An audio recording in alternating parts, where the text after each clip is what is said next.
आप सभी का हमारे YouTube channel APJ online classes पर स्वागत है। तो कक्षा 11वीं विषय भौतिक विज्ञान सेट ए का वार्षिक परीक्षा 2021 का फुल सॉल्यूशन लेके आ गए हो। यदि चैनल पे नए हैं तो चैनल को एक बार लाइक सब्सक्राइब और दोस्तों के साथ शेयर कर दीजिए।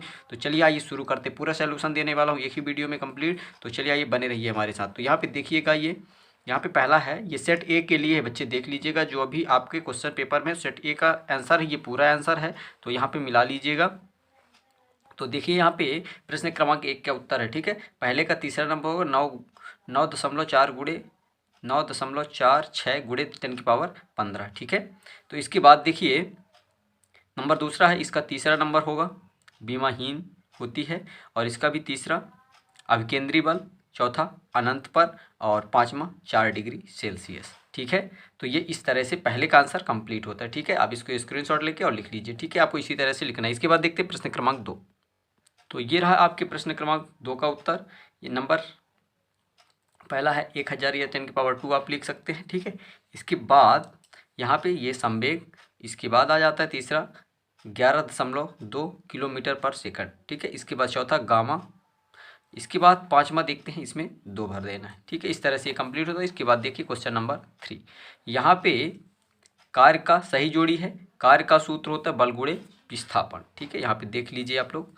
और इसके बाद दूसरा नंबर है ऊर्जा का मात्रक जूल है, और नंबर तीसरा शक्ति का मात्रक जूल सेकंड इनवर्स। ठीक, इसके बाद देखते हैं जड़त्व आघूर्ण किलोग्राम मीटर स्क्वायर, और इसके बाद पांचवा बल आघूर्ण का सूत्र बल गुणे आघूर्ण भुजा। ठीक है, इस तरह से ये तीसरा नंबर कंप्लीट होता है। इसके बाद देखते हैं प्रश्न क्रमांक 4।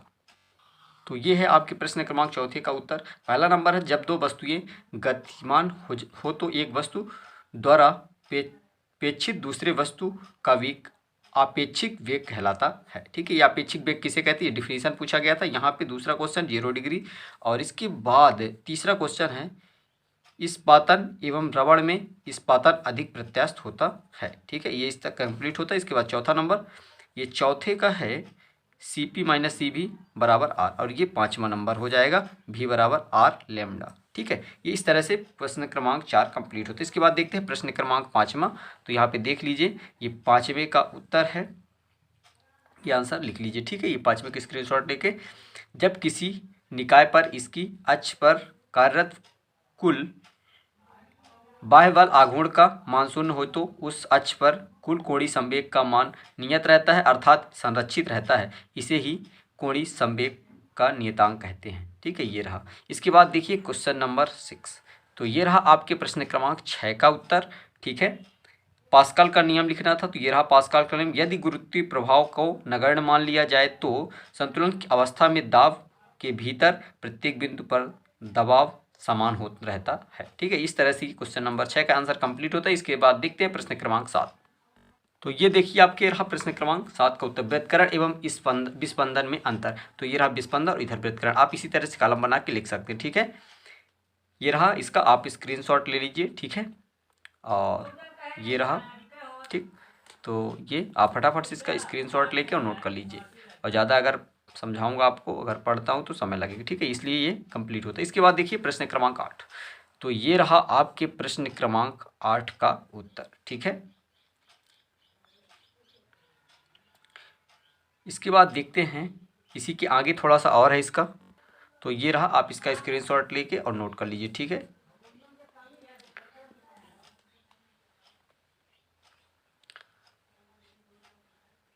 तो ये इस तरह से कंप्लीट होता है। इसके बाद आप क्वेश्चन नंबर 9 का फटाक से स्क्रीनशॉट ले लीजिए, फिर इसके बाद चलेंगे 10 नंबर। ठीक है, तो ये रहा आपका क्वेश्चन नंबर 9। ठीक है, इसको स्क्रीनशॉट ले लीजिए।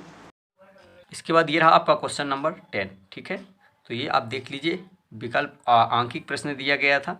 ठीक है, इसको इसी तरह से आपको सॉल्व कर लेना है, ये देखिए। ठीक है, तो ये इस तरह से कंप्लीट होता है। ठीक, इसके बाद देखते हैं क्वेश्चन नंबर 11।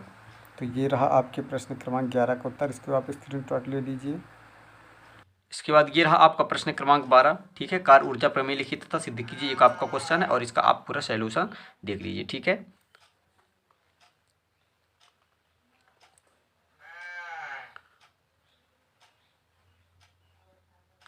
थोड़ा सा इसके और आगे उसे भी देख लीजिए। तो ये इस तरह से ये आपका कंप्लीट होता है। ठीक है, चलिए आइए देख लेते हैं प्रश्न क्रमांक 13। तो ये रहा आपके प्रश्न क्रमांक 13 का आंसर। ठीक है, ये रहा। इसके बाद और नेक्स्ट देख लेते हैं।